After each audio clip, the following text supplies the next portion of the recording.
திருமறை நேரம் பைபிள் அவர் presented by the National Bible College. கிறிஸ்துவின் சபையார் உங்களை வாழ்த்துகிறார்கள். Satellite Bible School. ஆண்டவர் இயேசு கிறிஸ்துவின் இனிய நாமத்திலே திருமறை நேர நேயர்களை அன்போடு கூட வரவேற்கிறேன். உங்கள் யாவரையும் சந்திப்பதிலே மகிழ்ச்சி அடைகிறேன். வான்வழி வேத வகுப்பு வழியாக இந்த விழிப்புணர்வு நிகழ்ச்சியாக ஏசாயா 53வது அதிகாரத்திலிருந்து நாம் அநேக விஷயங்களை கவனிக்கிறோம். ஒரு வார்த்தை ஒரு வரி ஆனாலும் அதன் ஆழத்தை பார்க்கிறோம். இன்றைக்கு நமக்காக மரிக்க வந்த அந்த ஆண்டவர் இயேசு கிறிஸ்து பூரண அழகுள்ளவர் என்று வேதம் சொல்லுகிறது. ஆனால் நமக்காக அவர் அந்த பாடுகளை படும் பொழுது நாம் அவரை பார்க்கத்தக்க ரூபம் இல்லையா அவருக்கு. சொல்லுவோம் சில நேரத்தில் யாரையாவது பார்த்து அவன் முகத்தை பார்க்கவே முடியல, பார்க்குற முகமாக அது. அந்த மாதிரி நாம் சிலரை ஒரு வருத்தத்திலையும் சொல்லலாம் அல்லது கேலியாகவும் சொல்லலாம். இங்கே நமது ஆண்டவர் இயேசு கிறிஸ்து பட்ட பாடுகளாலே, அவர் நொறுக்கப்பட்டதுனால, அவருடைய அந்த அவலட்சணம் அலங்கோலமாக அவர் ஆக்கப்பட்டதுனாலே பாவத்து நிமித்தமாக அவரை பார்க்கத்தக்கதான ஒரு ரூபம் இல்லையாம். சில நேரங்களில் விபத்து நடக்கும் பொழுது அவருடைய முகம் சிதைந்தது அப்படின்னு ஒரு வார்த்தையை நம்ம பேப்பரில் கூட படிப்போம். அதுபோல நமக்காக, நம்முடைய பாவங்களுக்காக நாம் சிதைந்து அழிய வேண்டியவர்கள். ஆனால் அவர் சிதைந்தார். அவரை பார்ப்பதற்கு ஏற்ற ரூபம் அவருக்கு இல்லை. ஆனால் அவர் யார்? ஏற்கனவே சொன்ன இல்லைங்களா, பூரண அழகுள்ளவர். நமக்காக, நம்முடைய பாவங்களுக்காகத்தான். ஒருவேளை இதை கேட்டுட்டு இருக்கும் பொழுது, பரவாயில்லப்பா, நாம் ரட்சிக்கப்பட்டுட்டோம், இப்போ நாம் பாவங்கள்லாம் மன்னிக்கப்பட்டு வாழ்ந்துட்டுருக்குறோம், பரலோகம் போயிடுவோம் அப்படின்னு நினைக்கிறோம். ஒரு விதத்தில் சரி. ஆனால் இந்த ரட்சிப்பை, இவ்வளவு பாடுபட்டு அவர் கொடுத்த இந்த இலவசமான ரட்சிப்பை காப்பாற்றிக் கொள்வதற்கு நாம் எப்படி வாழுகிறோம்? பாவத்தை விரும்பி இன்னும் அதில் மகிழ்ந்து செய்து கொண்டிருக்கிறோமா? அல்லது பாவத்தை விட்டு ஓய்ந்து பரிசுத்த வாழ்க்கையை வாழ்ந்து கொண்டிருக்கிறோமா? சிந்திக்கணும் இல்லையா? தொடர்ந்து கேட்போம். இந்த நாளில் நம்முடைய செய்தியாளர், தேசிய வேதாகம கல்லூரியினுடைய கல்வித்துறை தலைவர் டாக்டர் பீட்டர் சாலமன் ஐயா அவர்கள். வணக்கம் திருமறை நேர நேயர்களே, உங்கள் அனைவருக்கும் என்னுடைய நெஞ்சார்ந்த புதிய நாள் வாழ்த்துக்கள். கண்மணிகளே, தோழர்களே, பரிசுத்தவான்களே, போதகர்களே, வேத மாணவர்களே, திருச்சபை மக்களே, உங்களை நான் ஆசீர்வதிக்கிறேன். இந்த நாட்களில் பழைய ஏற்பாட்டில் அற்புதமான ஒரு தீர்க்க தரிசன புத்தகம், ஏசாயா தீர்க்க தரிசனத்திலிருந்து 53ஆம் அதிகாரத்தை நாம் தெரிந்து கொண்டிருக்கிறோம். இந்த 53ஆம் அதிகாரத்தை போன்ற ஒரு சிறப்பான செய்தி இயேசுனுடைய வாழ்வை குறித்து, குறிப்பாக இயேசு கிறிஸ்துனுடைய மரணத்தை குறித்து இவ்வளவு வல்லமையான, கம்பீரமான, உணர்ச்சி பூர்வமான ஒரு தீர்க்க தரிசன பகுதியை நீங்கள் பைபிள் எங்கும் படிக்க முடியாது. நான் ஏற்கனவே உங்களுக்கு சொன்னது போல, புதிய ஏற்பாட்டில் ஏறக்குறைய 30 முறைக்கு மேலே ஏசாயா தீர்க்க தரிசனத்தினுடைய மேற்கோள்களை, அது எவ்விதமாக நிறைவேறினது என்பதை புதிய ஏற்பாட்டு எழுத்தாளர்கள் பரிசுத்த ஆவினாலே ஏவி எழுதப்பட்டிருக்கிறார்கள். இதை நாம் கவனிக்க வேண்டும். இன்றைக்கு ஏசாயா 53ஆம் அதிகாரம் 2வது வசனத்தினுடைய 2வது பகுதி வாசிக்கிறேன், கேளுங்கள். அவருக்கு அழகும் இல்லை, சௌந்தரியம் இல்லை, அவரை பார்க்கும்போது நாம் அவரை விரும்பத்தக்க ரூபம் அவருக்கு இல்லாதிருந்தது. ரூபம் என்று சொன்னால் வெளிப்புறமான தோற்றம். நாம் அவரை பார்க்கும்போது நாம் விரும்ப முடியாத, தலை திருப்பிக் கொள்ளக்கூடிய சூழலில் அருவருக்கத்தக்கதாக, வேதனை உரையத்தக்கதாக அவருடைய முகம், அவருடைய உடல் காணப்பட்டதாம். அவருக்கு அழகும் இல்லை, சௌந்தரியமும் இல்லை. தேவனுடைய குமாரனுக்கு இந்த நிலைமை ஏன் ஏற்பட்டது? எப்பொழுது ஏற்பட்டது? எதனால் ஏற்பட்டது? ஆச்சரியமா இருக்கு இல்லையா நண்பர்களே? அவருக்கு அழகும் சௌந்தரியமும் இல்லாததுனால நாம் அவரை பார்த்துவிட்டு முகத்தை திருப்பி கொண்டோமா? எனக்கு தெரிந்த உண்மையான ஒரு கதை உண்டு. ஒரு பையன், அவனுக்கு ஒரு 7 வயது இருக்கும். அவனுக்கு எப்போதும் ஒரு மனதில் வருத்தம் இருந்தது. அந்த வருத்தம் என்னன்னா, அவனுடைய தாய் ஏன் இப்படி இருக்கிறார்கள்? அவனுடைய ஆண்டி, சித்தி, குடும்பத்தில் உள்ளவர்கள், தெருவில் உள்ளவர்கள்லாம் அழகா இருக்கும்போது தன்னுடைய தாய் மட்டும் ஏன் இந்த பேயை போல் இருக்கிறார் என்று அவனுக்கு ஒரு வருத்தம். ஆனால் தாயினிடத்தில் அவன் எப்போதும் கேட்டதில்லை. ஆனால் அந்த தாய் முகத்தை பார்த்தே அவன் வளர்ந்திருக்கிறான். ஆனால் அவனுக்கு ஒரு எண்ணம், என்னுடைய அம்மா ஸ்கூல் பக்கம் வரக்கூடாது. ஒரு நாள் தாய் தன்னுடைய மகன் சாப்பிடாமல் போய்விட்டான் என்று அவனுக்கு உணவு எடுத்துக்கொண்டு பள்ளிக்கு போன போது, பள்ளியிலே மைதானத்தில் விளையாடி கொண்டிருந்த பிள்ளைகள் அலறி அடித்துக்கொண்டு ஓட ஆரம்பித்தார்கள். பிறகு பிள்ளைகள் எப்படியோ கண்டுபிடித்தார்கள் இது இன்னாருடைய அம்மா என்று. அப்பொழுது அந்த பிள்ளைகள் எல்லாம் அந்த பையனிடத்துல, உங்க அம்மா ஏன் பேய் மாதிரி இருக்காங்க, உங்க அம்மா ஏன் பேய் மாதிரி இருக்காங்க என்று கேட்டார்கள். பையனுடைய உள்ளம் உடைந்தது, கண்ணீர் வந்தது, அவமானம் ஏற்பட்டது. அந்த சிறு பிள்ளையினுடைய நெஞ்சம் தாங்க முடியாமல் வலித்தது. தாய் கொண்டு வந்த உணவை அவன் சாப்பிடவில்லை. மாலையிலே வீட்டுக்கு கோபமாக வந்தான். உணவை வீசி எறிந்தான். அவன் அம்மாவை பார்த்து சொன்னான், உன்னை நான் பள்ளிக்கூட தண்டை வரக்கூடாது என்று சொல்லியிருந்தேனே, நீ ஏன் வந்தாய் என்று கேட்டான். மகனே, நீ சாப்பிடாமல் போய்விட்டாய், நீ பசியினால் மயங்கி விடக்கூடும், ஆகவே உனக்கு பிடித்த உணவை நான் செய்து கொண்டு வந்தேன் என்று அம்மா சொன்னார்கள். இருந்தாலும் பையன் விடுவதாக இல்லை. நீ ஏன் வந்தாய், என்னுடைய முகத்தை காண்பித்தாய், என்னுடைய நண்பர்கள் எல்லாம் பேயின் பிள்ளை என்று என்னை அழைக்கிறார்கள் என்று சொல்லி கதற ஆரம்பித்தான். அப்பொழுது தாய் அவனை மடியிலே கிடத்தி, தன்னுடைய முகம் இந்த பேய் போல மாறினதற்கு என்ன காரணம், இந்த அசிங்கமான நிலைக்கு என்ன காரணம்? மகனே, நீ 6 மாத குழந்தையா இருந்த போது உன்னுடைய தகப்பனார் இறந்து விட்டார். நீ 9 மாத குழந்தையா இருந்த போது நம்முடைய வீடு தீப்பற்றி எரிந்தது. அது இரவிலே நடந்தது. உன்னை நான் என் மார்பிலே அடைத்துக் கொண்டு அந்த நெருப்பிலே துள்ளி வெளியே வந்தேன். அப்பொழுது என்னுடைய முகம் இந்த நெருப்பிலே சிதைந்து விட்டது மகனே என்று சொன்னான். அதை கேட்ட அந்த சின்ன பையன் அந்த தாயின் முகத்தை கட்டி பிடித்து நூற்றுக்கணக்கான முத்தங்களை சொரிந்து, அம்மா, உங்களைப் போல அழகானவர் யாருமே இல்லை,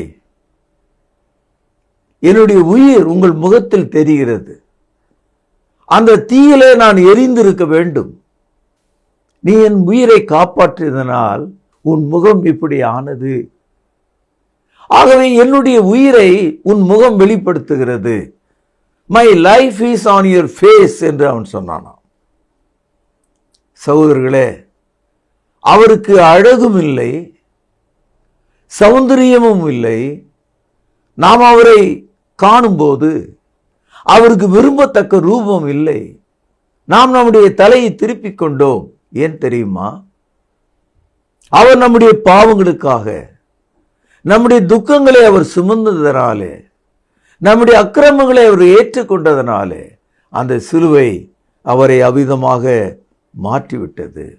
ஏசாயா 53ஆம் அதிகாரம் 4வது வசனம், மெய்யாகவே அவர் நம்முடைய பாடுகளை ஏற்றுக்கொண்டு நம்முடைய துக்கங்களை சுமந்தார், நாமோ அவர் தேவனால் அடிபட்டு வாதிக்கப்பட்டு சிறுமைப்பட்டவர் என்று எண்ணினோம். சகோதரர்களே, சில வசனங்கள் உங்களுக்கு நான் வாசித்து காண்பிக்கிறேன். அது உங்களுக்கு ரொம்ப ஆச்சரியமா இருக்கும். உன்னத பாட்டு 5வது அதிகாரம் 10வது வசனம், என் நேசர் வெண்மையும் சிவப்புமானவர், 10,000 பேர்களில் சிறந்தவர், அவர் தலை தங்க மயிராயிருக்கிறது, அவர் தலை மயிர் சுருள் சுருளாகவும் காகத்தைப் போல கருமையுமாயிருக்கிறது, அவருடைய கண்கள் தண்ணீர் நிறைந்த நதிகளின் ஓரமாய் தங்கும் புறா கண்களுக்கு ஒப்பானவைகளும் பாலில் கழுவப்பட்டவைகளும் நேர்த்தியாய் பதிக்கப்பட்டவைகளுமாய் இருக்கிறது. அவர் கன்னங்கள் சுகந்த வர்க்கமிட்ட பாதியைப் போலவும் வாசனை உள்ள புஷ்பங்களைப் போலவும் இருக்கிறது. அவருடைய உதடுகள் லீலி புஷ்பங்களைப் போன்றது, வாசனை உள்ள வெள்ளை போலும் அதிலிருந்து வடிகிறது. அவருடைய கரங்கள் படிக பச்சை பதித்த வெள்ளை வளையல்களைப் போல் இருக்கிறது. அவர் அங்கம் இந்திர நீல இரத்தனங்கள் இழைத்த பிரகாசமான யானை தந்தத்தைப் போல் இருக்கிறது. அவர் கால்கள் பசும்பொன் ஆதாரங்கள் மேல் நிற்கிற வெள்ளைக்கல் தூணை போல் இருக்கிறது. அவர் ரூபம் லீபனோனைப் போலவும் கேதுருவைப் போலவும் சிறப்பாயிருக்கிறது. அவர் வாய் மிகவும் மதுரமாயிருக்கிறது. அவர் முற்றிலும் அழகுள்ளவர். இவரே என் நேசர், எருசலேமின் குமார்த்திகளே, இவரே என் சிநேகிதர். இந்த வர்ணனையை நீங்கள் படிப்பீர்கள். இது இயேசு கிறிஸ்துவினுடைய அழகுக்கு ஒப்பாக பேசப்பட்ட ஒரு வேத பகுதி. இவ்வளவு அழகானவர் தான் நாம் விரும்பத்தக்க ரூபமற்றவராய் மாறினார். கர்த்தரோ அவரை நொறுக்க சித்தமாகி நம்முடைய அக்கிரமங்களை எல்லாம் அவர் மீது போட்டதனாலே அவர் அந்த கோலம் அடைந்தார். அவரை காணும்போது நாம் விரும்பத்தக்க ரூபம் அவருக்கு இல்லாதிருந்தது. மத்தேயு 17ஆம் அதிகாரம் 2வது வசனம். அவர்களுக்கு முன்பாக மறுரூபமானார். அவர் முகம் சூரியனைப் போல பிரகாசித்தது. அவர் வஸ்திரம் வெளிச்சத்தைப் போல வெண்மையமாயிற்று. இயேசு பூமியில் இருந்த போது ஒரு கட்டத்தில் பேதுரு, யோவான், யாக்கோபை அழைத்து கொண்டு அவர் மலையின் மீது சென்ற போது அவர் மறுரூபமானார். அந்த காட்சியை தான் நாம் இங்கே பார்க்கிறோம். He was like a sun, shine, brighter than any white. அப்பேற்பட்ட வெண்மையா இருந்தாராம். ஆனால் இப்பொழுது நாம் விரும்பத்தக்க ரூபம் அவருக்கு இல்லை. 3 வார்த்தைகள் இங்கே பேசப்பட்டிருக்கு. No form, no comeliness, no beauty. நாம் அவரை காணும்போது அவருக்கு ரூபம் அடையாளம் இல்லாமல் போய்விட்டது. அசிங்கமாக இருந்தது, கொடுமையாக இருந்தது, அது மிகவும் வேதனைக்குரியதாக இருந்தது. பிலிப்பியர் 2ஆம் அதிகாரம் 6 முதல் சில வசனங்களை வாசிக்கிறேன், கவனியுங்கள். அவர் தேவனுடைய ரூபமாயிருந்தும் தேவனுக்கு சமமாயிருப்பதை கொள்ளையாடின பொருளாக எண்ணாமல் தம்மை தாமே வெறுமையாக்கி அடிமையின் ரூபம் எடுத்து மனுஷ சாயலானார். அவர் மனுஷ ரூபமாய் காணப்பட்டு மரண பரியந்தமும், அதாவது சிலுவையின் மரண பரியந்தமும் கீழ்ப்படிந்தவராகி தம்மை தாமே தாழ்த்தினார். அவர் தேவனுடைய ரூபமாயிருந்தும் தம்மை தாமே வெறுமையாக்கி அடிமையின் ரூபம் எடுத்து மனுஷ சாயலானார். ஆகவே நாம் அவரை கண்டபோது நாம் தலைகளை திருப்பிக் கொண்டோம். அவர் வேதனையோடு அவர் சிலுவையிலே தொங்கும் போது நாம் அவரை பார்க்கும்படி நம்முடைய கண்களை மறைத்து கொண்டோம். 2 கொரிந்தியர் 5வது அதிகாரம் 21வது வசனம். நாம் அவருக்குள் தேவனுடைய நீதியாகும்படிக்கு பாவம் அறியாத அவரை நமக்காக பாவமாக்கினார். நம்முடைய பாவங்களை அவர் ஏற்றுக்கொண்டார், அவருடைய நீதியை நமக்கு தந்தார். நம்முடைய அழுக்கை அவர் ஏற்றுக்கொண்டார், அவருடைய பரிசுத்தத்தை நமக்கு தந்தார். ஆகவே இப்பொழுது இயேசுவினுடைய முகம், அவருடைய சிலுவை நாம் விரும்புவதற்கேற்றதாக இல்லை. He has no comeliness, no beauty, no form. Therefore we turn our head. ஆகையினாலே நாம் நம்முடைய தலையை திருப்பிக் கொண்டோம்.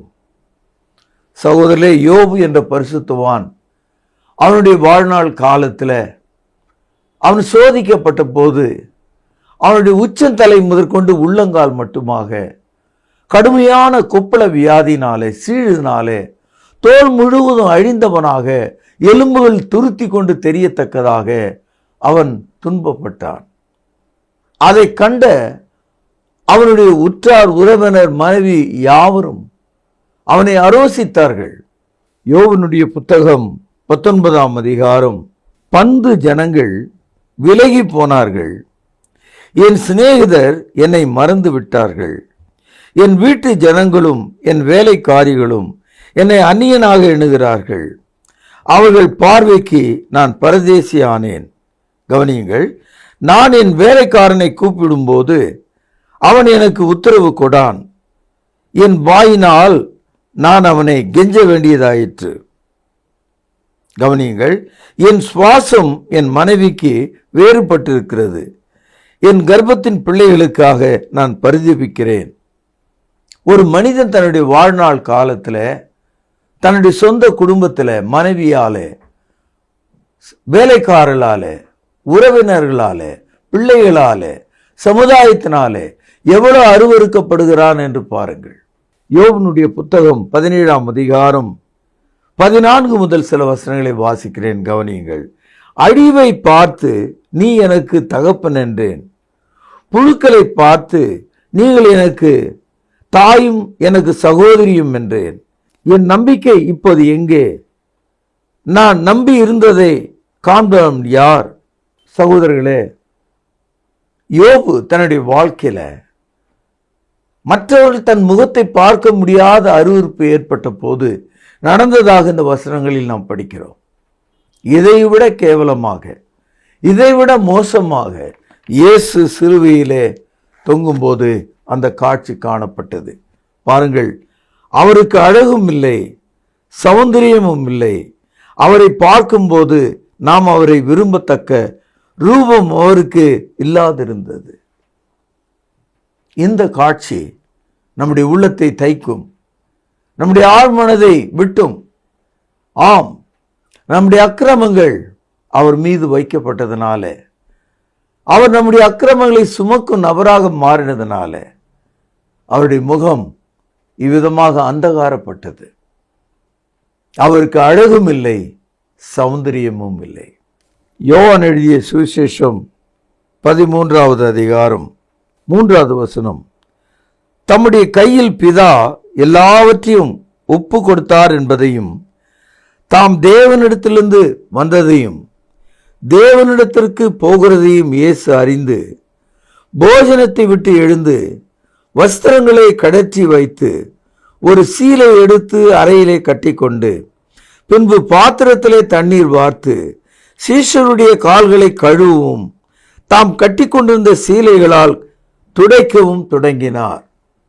அன்பர்களே, கணித்துக்குரிய தோழர்களே, பரிசுத்தவான்களே, வானத்துக்கும் பூமிக்கும் ஆண்டவராயிருக்கிற இயேசு கிறிஸ்து, இந்த அண்ட சராசரங்களை யாவற்றையும் உண்டாக்கின இயேசு கிறிஸ்து, அவர் மனிதனாக வந்த பொழுது ஒரு அடிமையின் கோலமாக அவர் தன்னுடைய வஸ்திரங்களை கழற்றி வைத்து ஒரு துண்டை எடுத்து இடுப்பில் கட்டி ஒரு பாத்திரத்திலே தண்ணீர் எடுத்து தன்னுடைய சீஷருடைய கால்களை முழங்கால் இட்டு கழுவ ஆரம்பித்தார். இன்னொரு துண்டினாலே அவருடைய காலை துடைக்க ஆரம்பித்தார். இந்த காட்சி யூதர்கள் மத்தியில எஜமானர்களுக்கு வேலைக்காரர்கள் அடிமைகள் செய்வார்கள். இயேசு தம்மை அடிமையிலும் அடிமையாக தன்னை காண்பித்தார். Jesus was not pretending. He was teaching them how low his mind is now. இயேசு ஏதோ ஒரு வகையாக அதை காண்பிக்காமல் தன்னுடைய மனது எவ்வளவாய் தாழ்ந்திருக்கிறது என்பதை அவர்களுக்கு விளக்கினார். அவருடைய கால்களை கழுவினார். இன்றைக்கும் நம்முடைய இருதயத்தை கழுவும்படி இந்த இயேசு விரும்புகிறார். நீங்கள் அந்த சிலுவையிலே பார்க்கிற அவருடைய முகம் அழகில்லை, சௌந்தரியம் இல்லை, நாம் விரும்பத்தக்க ரூபம் இல்லை, உண்மைதான். ஆனால் அந்த முகத்தை கொண்டுதான் உங்கள் இருதயத்தை சுத்தமாக்கவும், உங்களை பரிசுத்தமாக்கவும், உங்கள் பாவங்களை மன்னிக்கவும் தேவன் சித்தமுள்ளவராயிருக்கிறார். அன்பானவர்களே, இந்த நாளிலே நீங்கள் கேட்ட இந்த கண்ணீர் செய்தி உங்களை மாற்ற வேண்டும். தாயே, தகப்பனே, வாலிபனே, வாலிப பிள்ளையே, இந்த கடைசி காலத்தில் எல்லா மோகத்திலும் சிக்கிக் கொண்டு தவிக்கிற இளைஞர்களே, நீங்கள் கர்த்தருடைய வார்த்தையை கேளுங்கள். இந்த இயேசு எப்படிப்பட்டவர் என்பதை தெரிந்து கொள்ளுங்கள். அவர் உங்களுக்காக எவ்விதமாக தியாகமானார் என்பதை புரிந்து கொள்ளுங்கள் என்று சொல்லி இன்றைய செய்தியை நான் இங்கே நிறைவு செய்கிறேன். பிரார்த்தனை செய்வோம். மகா பரிசுத்த நிறைந்த எங்கள் அன்பான தகப்பனே, இதோ உமது முகத்தை கட்டிக்கொண்டு எங்களை ரட்சிப்பதற்காக நீர் அழகும் இல்லை, சௌந்தரியமும் இல்லை, எல்லா மகிமையும் விட்டு இறங்கினீர் என்பதை அறிக்கையிடுகிறோம், ஒப்புக்கொள்கிறோம், முழங்காலில் நின்று கெஞ்சுகிறோம். ஆண்டவரே, எங்களுடைய இருதயம் துடிக்கிறது. நன்றியாலே உம்மை துதிக்கிறோம். இந்த விலையேறப்பெற்ற ஈவின் கீழே நாங்கள் வாழ எங்களுக்கு உதவி செய்தருளும். இயேசுவின் நாமத்தில் ஜெபத்தை கேட்டருளும். ஜீவனுள்ள எங்கள் நல்ல பிதாவே, ஆமென். கிறிஸ்துவுக்குள் இனிய திருமறை நேர நேயர்களே, இந்த அருமையான வேளையிலே உங்கள் ஒவ்வொருவரையும் வாழ்த்துகிறோம். ஏசாயா 53ஆம் அதிகாரத்தினுடைய ஒவ்வொரு வசனங்களை தனித்தனியாக மிக விவரமாக படித்து கொண்டு வருகிறோம். வேதாகம கல்லூரியில் சென்று ஆழமாக கற்றுக்கொள்வது போல இந்த திருமறை நேர நிகழ்ச்சி உங்கள் வீட்டின் வரவேற்பறையிலேயே தேவ செய்திகளை கொண்டு வந்து நிரப்புகிறது. நேர்களே, இந்த நாளிலே நமது ஆண்டவர் இயேசு கிறிஸ்துனுடைய கல்வாரி பாடுகள், சிலுவையின் மேல் இயேசு பட்ட துன்பங்களும் துயரங்களும் ஏறக்குறைய இயேசுவுக்கு முன் 750 ஆண்டுகளுக்கு முன்பே ஏசாயா தீர்க்கதரிசி தன்னுடைய தீர்க்க தரிசனங்களால் படம் பிடித்து காட்டுகிறார். ஆம் பிரியமானவர்களே, ஏசாயா சொந்தமாக இவைகளை எழுதவில்லை, தேவ ஆவியினால் ஏவப்பட்டு எழுதுகிறார். ஆகவேதான் 750 ஆண்டுகளுக்கு பிறகு நடக்கக்கூடிய ஒரு காட்சியை அவராலே தத்ரூபமாக படம் பிடித்து எழுதப்பட தேவன் உதவி செய்தார். ஆம் நேயர்களே, இயேசு சிலுவையிலே தொங்கும் பொழுது அந்த கோர காட்சியை யாரும் பார்க்க முடியாமல் இருந்தது. அவருடைய தலையிலே முட்கீடம், அங்கேருந்து இரத்தம் வழிந்தது. முதுகெல்லாம் வாரினால் அடிப்பிக்கப்பட்டு இரத்தம் வழிந்தது. கைகளும் கால்களும் ஆணினால் கடாவப்பட்டு இரத்தம் வழிந்தது. போதாதென்று கடைசியில் ஒரு போர் வீரன் ஈட்டினாலே விழாவை குத்தினதினாலே அங்கே இருந்து இரத்தமும் தண்ணீரும் வழிந்து ஒரு ஊற்றைப் போல ஊற்றியது. அப்படியானால் அந்த காட்சியை யார் பார்க்க முடியும்? இலகிய மனதுள்ளவர்கள், இருதய நோயாளிகள், கர்ப்பிணி பெண்கள், இளம் பிள்ளைகள் அந்த காட்சியை கண்கொண்டு பார்க்க முடியுமா? முடியாது. இதையெல்லாம் இயேசு ஏன் ஏற்றுக்கொண்டார்? இந்த கோர பாடுகள் அவர் மேல் ஏன் சுமத்தப்பட்டது? நேர்களே, உங்களுக்காக, எனக்காக நம்முடைய பாவங்களை இயேசு சுமந்து தீர்த்தார். ஆனால் ஜனங்களுடைய பார்வை எப்படி இருந்தது? அவரை பார்த்து தலைகளை திருப்பிக் கொண்டார்கள். இன்று நீங்கள் கேட்ட செய்தியிலிருந்து உங்களுக்கான பரிசு கேள்வி இதுதான்: நம்முடைய முகத்தை ஏன் மறைத்து கொண்டோம்? கேள்வியை மீண்டும் சொல்கிறேன், எழுதி கொள்ளுங்கள். நம்முடைய முகத்தை ஏன் மறைத்து கொண்டோம்? கொஞ்சம் பதில் எழுதுவது சிரமம்தான். கேள்வியை மறுபடியும் படிங்க, எழுதிய குறிப்புகளை படிங்க, குறிப்பாக பைபிளை படிங்க, சரியான பதிலை உடனடியாக எழுதுங்கள். சிறந்த பரிசு காத்து கொண்டிருக்கிறது. நேர்களே, இந்த நிகழ்ச்சி கிறிஸ்தவ விழிப்புணர்வு நிகழ்ச்சி. அதாவது மனித உபதேசங்களை, பாரம்பரியங்களை உபதேசங்களாக போதிக்கிற மனிதர்களை சபையின் பக்கமாய் திருப்பக்கூடிய, புதிய ஏற்பாட்டு சத்தியத்துக்கு அழைக்கக்கூடிய ஒரு நிகழ்ச்சி. ஒருவேளை நீங்கள் மனிதர்களுக்கு பின்னாலே, மனித போதனைகளுக்கு பின்னாலே போகிறவர்களாயிருந்தால் தயவு செய்து நின்று நீங்கள் போகிற வழி சரியானதானா என்பதை யோசித்து சரியான திசைக்கு வரும்படி அன்போடு கேட்டுக்கொள்கிறோம். இந்த நிகழ்ச்சிகள் யூடியூப்பில் அப்லோட் செய்யப்படுகிறது. பாருங்கள், பிறரும் பார்க்கும்படி. உலகத்தின் எந்த மூலையிலும் ஒரு தமிழ் கிறிஸ்தவர் இருந்தார், அவர்கள் இந்த நிகழ்ச்சியை பார்த்து மனம் மாறும்படி அன்போடு கேட்டுக்கொள்கிறேன். மீண்டும் உங்களை சந்திக்கும் வரை கர்த்தராகிய இயேசு கிறிஸ்துவின் கிருபை உங்கள் அனைவரோடும் கூட இருப்பதாக. அன்பான சகோதர சகோதரிகளை மீண்டும் சந்திப்பதில் நான் மகிழ்ச்சி அடைகிறேன். விசேஷமாக உங்களிடத்தில் ஒரு வேண்டுகோள், ஒரு ரெக்வெஸ்ட். என்ன அப்படின்னா, நம்முடைய பைபிள் அவர் ப்ரோக்ராம் பலவிதமான சேனல்களில் வருது. அதோடு கூட ரொம்ப முக்கியமாக இப்பொழுது உங்களிடத்தில் பொதுவாகவே நம்ம திருமறை நேரம் நிகழ்ச்சியில் பணம் கொடுங்க, இதை நம்பர் பாருங்கள், அனுப்புங்க அப்படின்னு நம்ம கேட்டதே கிடையாது. ஆனால் மிகப்பெரிய ஒரு ரெக்வெஸ்ட்டை, மிகப்பெரிய ஒரு விண்ணப்பத்தை உங்கள் முன்னால் நான் இப்போ வைக்கலான் இருக்கேன். அது என்னென்னா, நம்முடைய பைபிள் அவர் டிவியினுடைய யூடியூப் சேனலை நீங்கள் பார்க்குறீங்க நிறைய பேர். ஒரே ஒரு விஷயம், அதை பிறருக்கு அறிமுகம் செய்யுங்கள். அடுத்தது சப்ஸ்கிரைப் பண்ணுங்க. இந்த லைக் பண்ணுங்கன்னு நான் சொல்ல மாட்டேன், அக்செப்ட் பண்ணுங்க. ஏன்னா ட்ரூத் இல்லையா அது, அதை நாம் அக்செப்ட் தானே பண்ணணும் இல்லையா? அடுத்தது அந்த வியூஸ் எவ்வளவு பார்க்குறாங்களோ அவ்வளவு தூரத்துக்கு நாம் அந்த வசன விதைகளை இன்னொருவருக்கு நாம் கொண்டு சென்றதாக இருக்கும். பழைய ஏற்பாட்டு காலத்தில் குஷ்ரோகிகள் எல்லாருமே சாகிற ஒரு தருவாயில் ஊரே இருக்குது, பட்டணமே இருக்குது. இவங்க அந்த கோட்டையினுடைய எல்லைக்கு வந்த உடனே பகைஞரெல்லாம் ஓடி போயிட்டு உணவுப் பொருள்லாம் கிடக்கிறத பார்த்த உடனே, ஆஹா, இந்த நற்செய்தியை நாம் சொல்லாமல் போனால் நமக்கு ஐயோ என்று சொல்லி அவங்க நல்ல செய்தியை கொண்டு போய் ஊரில் சொன்னாங்க. அதுபோல இந்த சுவிசேஷம், இந்த சத்தியம், இந்த கிறிஸ்தவ விழிப்புணர்வு ஒருவர் பேச, அதை மற்றவர்களுக்கு அறிமுகம் செய்கிற ஒரு வேலையை, ஒரு அந்திரியாவினுடைய வேலையை அவர் தானே பண்ணார். இயேசுவை கண்டேன், வந்து பாருங்க அப்படின்னார். அதை நீங்கள் செய்யும்படி உங்களை அன்போடு கூட கேட்டுக்கொள்கிறேன். சப்ஸ்கிரைப் பண்ணுங்கள், மற்றவர்களுக்கு ஷேர் பண்ணுங்கள், இந்த ட்ரூத்தை அக்செப்ட் பண்ணுங்கள்.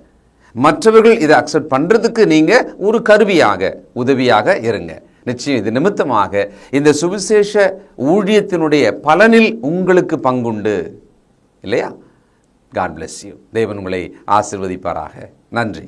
கர்த்தாவே, தேவர்களில் உமக்கு பானவர் யார்? வானத்திலும் பூமியிலும் உமக்கு பானவர் யார்? உமக்கு பானவர் யார்?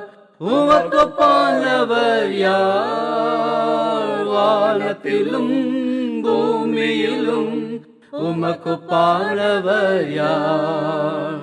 வானத்திலும் பூமியிலும் உமக்கு பானவர் யார்? தொடர்பு கொள்ள வேண்டிய முகவரி: திருமறை நேரம், 58 சர்ச் தெரு, குமரன் நகர், சென்னை 6,82,000. தொலைபேசி எண் 044255008882. செல்போன் 9385500882.